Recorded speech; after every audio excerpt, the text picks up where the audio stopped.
Assalamualaikum warahmatullahi wabarakatuh. Perkenalkan, nama saya I'anatul Irwana, NIM 2041050200022. Di sini saya akan menjelaskan kembali atau menanggapi materi yang telah disampaikan oleh Bapak Dr. Abdul Wadud Nafis LC.MEI mengenai perekonomian tiga sektor. Perekonomian tiga sektor atau yang biasa disebut ekonomi tertutup dengan kebijakan pemerintah adalah perekonomian yang meliputi kegiatan dalam sektor perusahaan, rumah tangga, dan pemerintah. Siklus perekonomian tiga sektor. Perusahaan. Apa sih yang dikeluarkan oleh perusahaan? Pengeluaran yang dikeluarkan oleh perusahaan berupa pajak kepada pemerintah.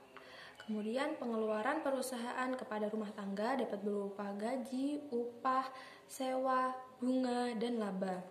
Kemudian pendapatan yang diperoleh oleh perusahaan, contohnya pemerintah memberikan subsidi kepada perusahaan. Kemudian pengeluaran pemerintah, contohnya pemerintah membeli barang-barang yang diproduksi oleh perusahaan. Kemudian rumah tangga yang dikeluarkan oleh rumah tangga kepada pemerintah berupa pajak perseorangan. Kemudian adanya campur tangan pemerintah menimbulkan dua perubahan penting. Yang pertama, pungutan pajak yang dilakukan oleh pemerintah menambah pengeluaran agregat pada industri dan rumah tangga. Kemudian yang kedua, pajak memungkinkan pemerintah melakukan perbelanjaan dan ini akan menaikkan perbelanjaan agregat. Kemudian pendapatan yang diterima oleh rumah tangga akan digunakan untuk tiga tujuan. Yang pertama ditabung, yang kedua membayar pajak.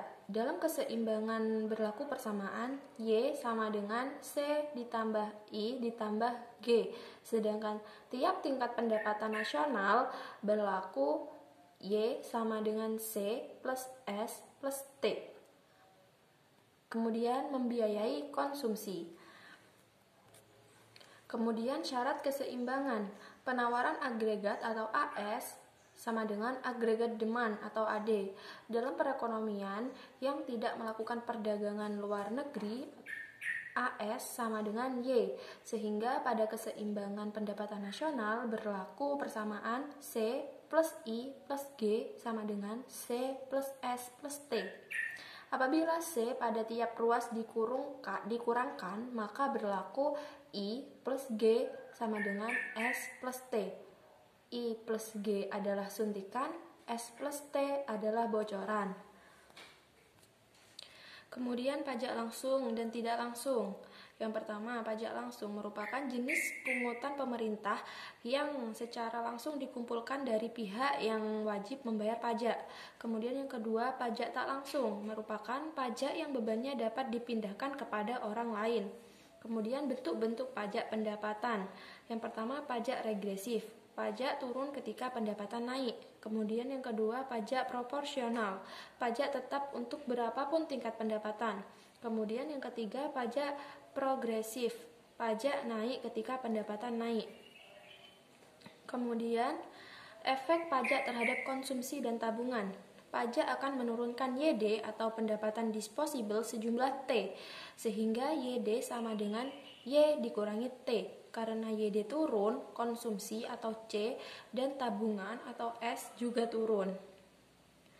Mungkin cukup sekian yang dapat saya sampaikan, kurang lebihnya mohon maaf. Wabillahi taufik wal hidayah. Wassalamualaikum warahmatullahi wabarakatuh.